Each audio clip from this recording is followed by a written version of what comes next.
Olá, meus irmãos, que a paz e a graça do nosso Senhor Jesus esteja com vocês, amém. Deus seja louvado. Queria estar deixando uma passagem aqui para vocês nesse final de tarde, em nome de Jesus. né? Eu vou sentar aqui um pouquinho, para estar lendo essa palavra para vocês, Deus tocou no meu coração aqui de estar falando sobre essa palavra, né? Lugar maravilhoso, né, gente? Gosto muito de vir aqui, né? Não porque o pessoal tem mania de falar que é um lugar X ou Y, mas simplesmente porque eu me sinto bem de estar aqui, né? Aqui é silencioso e eu me sinto em paz para orar, né? E eu estava aqui escutando louvor e Deus tocou no meu coração, né? Para abrir no livro de Efésios. E eu abri o livro de Efésios, né? E a carta de Paulo à igreja de Éfeso, né? E Paulo vai nos falar umas coisas muito importantes, né? Efésios, capítulo 6, versículo 10.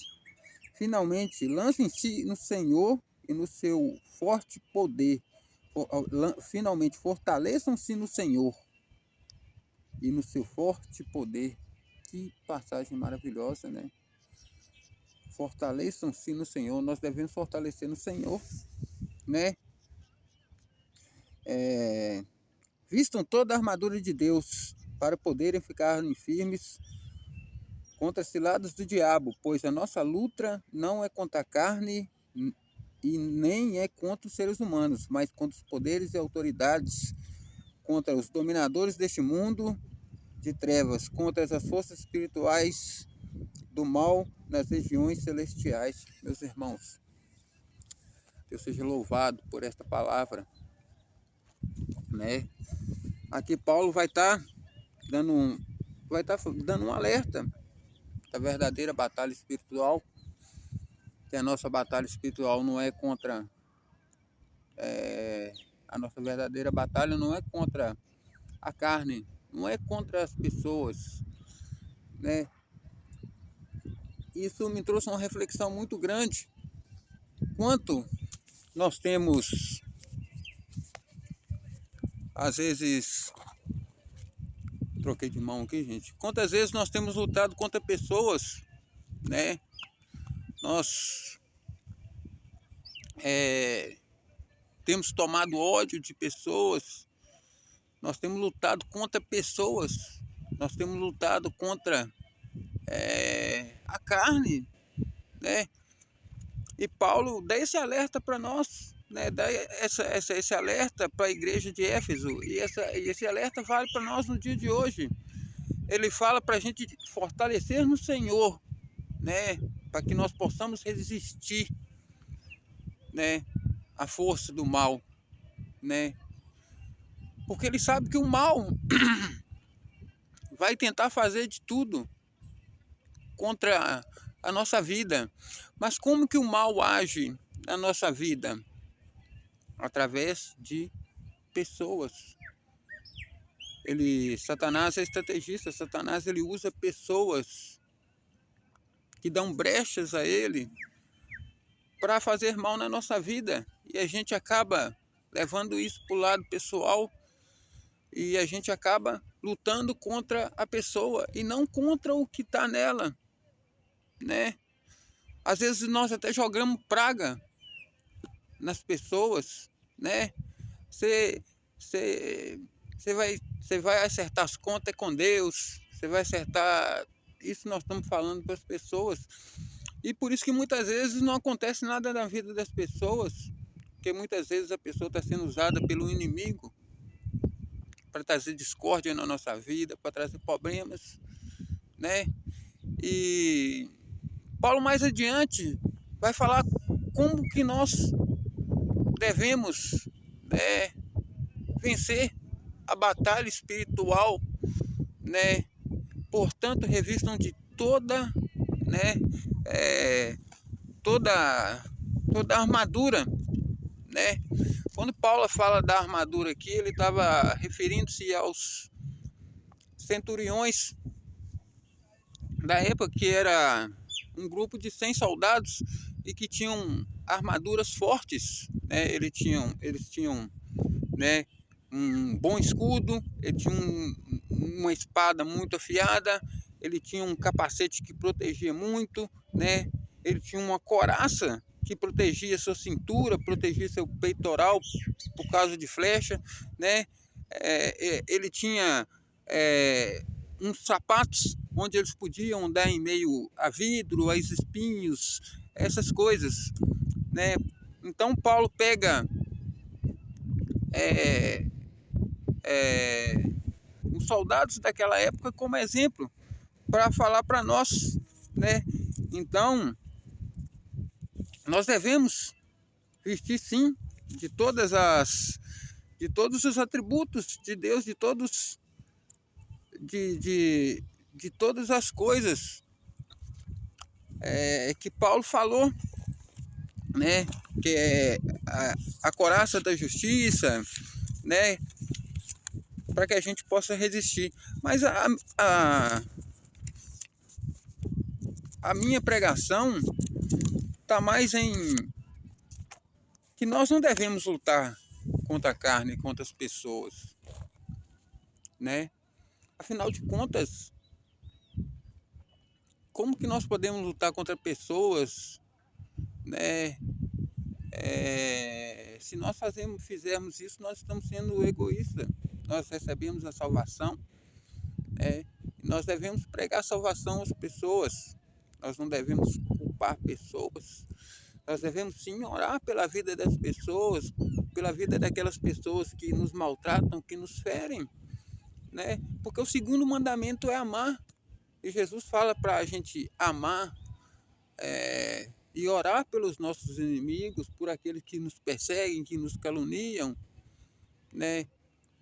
E quantas vezes nós temos dado brecha para Satanás, né, trabalhar na nossa vida por causa de a pessoa vem com espinho para a gente, vem com espada e a gente já vai com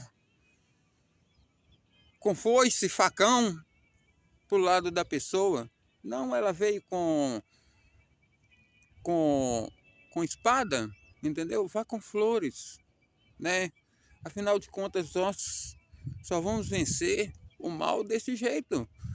Satanás é estrategista, ele quer isso mesmo, ele quer divisão, ele quer contenda, ele quer raiva, mágoa, ódio, rancor. É onde ele cria o ambiente para ele trabalhar, né? Você quer ver um coração fácil de Satanás trabalhar? É um coração com mágoa, ódio e rancor. Porque a mágoa, ódio e rancor nos priva da graça de Deus. E quando nós somos privados da graça de Deus, nós nos tornamos presa fácil de Satanás. Satanás vai pôr pessoas para falar, para caluniar. Então nós devemos orar e amar essas pessoas, né? Para quem entendeu verdadeiramente o Evangelho, sabe que isso aqui é baseado em amor. Eu custei para entender isso, eu custei para aprender isso, que a Bíblia é alicerçada em amor. A Bíblia é uma carta de amor que Deus nos deixou, né? Então, ao invés da gente lutar contra a carne, vamos amar a carne. Vamos amar as pessoas. Nós temos que lutar contra Satanás, que está agindo na vida daquela pessoa. Nós temos que pregar o Evangelho para ela. Nós temos que pregar a salvação para ela. Nós não podemos ser egoístas. De graça nós recebemos, de graça também nós temos que dar. Nós não podemos pensar só em nós.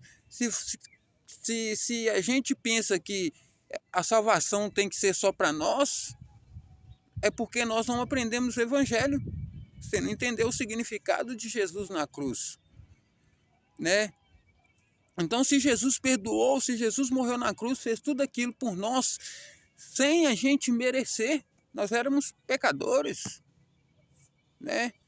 Era para Deus mandar uma bomba e explodir todos nós, mas a misericórdia de Deus ter mandado seu filho morrer na cruz por nós, levar os nossos pecados, nos dar direito aí para o céu. Você recebeu isso de graça, meu irmão. Você não pagou, não. E nós devemos oferecer isso para as pessoas, porque alguém algum dia chegou perto de você e falou do Evangelho para você. Alguém algum dia orou para a sua vida. Então, se você ainda é das pessoas que fica com ódio, fica com mágoa, guarda rancor, entendeu? Está lutando ali contra a carne, está lutando contra pessoas, você não aprendeu o Evangelho, você não entendeu o significado do Evangelho. O significado do Evangelho é amor. Amor. Qual que é a base do Evangelho? Deus amou o mundo de tal maneira que deu seu único Filho para todo aquele que nele crê, não pereça, mas tenha vida eterna. Entendeu? Deus amou o mundo. Isso é um Evangelho. Deus envia seu Filho do céu para descer na terra, entendeu? Tornando a forma de homem, entendeu? Se usurpando da sua forma de Deus, né? Da sua forma de Deus, tomando a forma de servo, né? E aceitando tudo que o Pai pediu, até a morte de cruz, entendeu? E por causa disso, pela morte de cruz, pela morte de Jesus na cruz, nossos pecados foram perdoados. E pela ressurreição de Cristo, nós somos justificados. Deus nos justificou, né? Então, meus irmãos, vamos em nome de Jesus parar de lutar contra a carne, lutar contra as pessoas. Esse mundo vai passar. Eu estou aqui em cima aqui e olhando, pensando quanta gente com mágoa um do outro, querendo ferir, querendo machucar. Mas com que propósito? Para que isso? Daqui a pouco ninguém está aqui, começa a chover. Glória a Deus. Então, meus irmãos, vamos parar com essa bobeira. Daqui a pouco Jesus está voltando. Daqui a pouco alguém morre. Daqui a pouco isso aqui passa. Daqui a pouco a gente chega na velhice e fala: o que eu fiz da minha vida? Eu odiei pessoas, tive inimizades. Para que isso? Vamos ser um corpo de Cristo. Hoje em dia é igreja contra igreja. Entendeu? Irmão contra irmãos. Não pode. Não pode, isso não pode acontecer no corpo de Cristo. Vou colocar a touca aqui, gente, está começando a pingar. Mas em nome de Jesus, vamos meditar nessa palavra. A nossa luta não pode ser contra a carne de jeito nenhum. Se a sua luta continua sendo contra a carne, você não entendeu o Evangelho. Leia 1 Coríntios 13, ainda que eu falasse a língua dos homens e dos anjos, ainda que eu tivesse dom de profecia, ainda que eu tivesse dom de cura, tivesse todos os dons, ainda que eu fizesse qualquer coisa nesse mundo, que transportasse montanha de um lado para o outro, que eu fizesse criar uma ponte daqui, do outro lado, e não tiver amor, não adianta. E você está lutando contra a carne. Compreenda o Evangelho é amor. Amor, amor. Primeiro mandamento, amar a Deus. Segundo mandamento, amar ao próximo. E você quer lutar contra a carne? Não. Ame seu irmão. Mude sua mente. Mude sua cabeça. Em nome de Jesus. Amém, meus irmãos? Vamos fazer uma oração rapidinha. Está começando a chover, né? E eu tenho que orar um pouquinho ali ainda, né? Senhor Deus, soberano, eterno e amado Pai. Pai, que palavra bendita é a sua, Pai. Graças te damos, Pai. Graças te dou, Senhor. Pai, essa palavra foi instruída pelo Espírito Santo, Pai. Não por mim. Pai, se tiver algo de mim nessa pregação, que o Senhor tire, Pai. Tire, Senhor Deus. Que as pessoas vão entender, Senhor. que a nossa luta não é contra a carne. Nós não devemos, Pai, odiar as pessoas. Nós não devemos, Pai, desejar mal. Nós não devemos, Pai, criar atrito, contenda. Pai, isso tudo é a mão de Satanás usando, Pai, para fazer as pessoas se afastarem, perderem o foco, Pai, para se afastarem da verdade. Pai, traz a luz na vida de cada um, traz a verdade no coração, Pai. A tua verdade foi pregada, a tua palavra foi pregada, Pai. Porque eu prego, Pai, somente o que está escrito na tua palavra, somente a palavra, Pai. Pai, abre o coração dessas pessoas, Pai. Em nome de Jesus, que o amor venha brotar, Pai. Porque o amor é um dos frutos do Espírito Santo. A mansidão é um dos frutos do Espírito Santo. O perdão é um fruto do Espírito Santo, Pai. Pai, que o Espírito Santo venha habitar. Que o Espírito Santo, Pai, venha convencer essas pessoas. Porque, Pai, eu não sou nada. Quem convence é o Espírito Santo do Senhor. Pai, abençoa a vida de cada um. E aquele, Pai, que tem lutado contra a carne, que repense, que entenda essa pregação. Entenda que isso é a palavra de Deus. Não sou eu falando. Não é o Marlon falando. Mas sim é o teu Filho Jesus Cristo falando como nós devemos agir. Deus, visita cada um. Em nome do Pai, do Filho e do Espírito Santo. Amém, meus irmãos. Graça e paz a todos. Deus abençoe poderosamente a vida de cada um de vocês. Em nome de Jesus. E vem muita água por aí, ó. Escureceu muito. Mas estamos aqui, né? E Deus seja louvado. Um grande abraço. Fiquem todos na paz. Em nome de Jesus.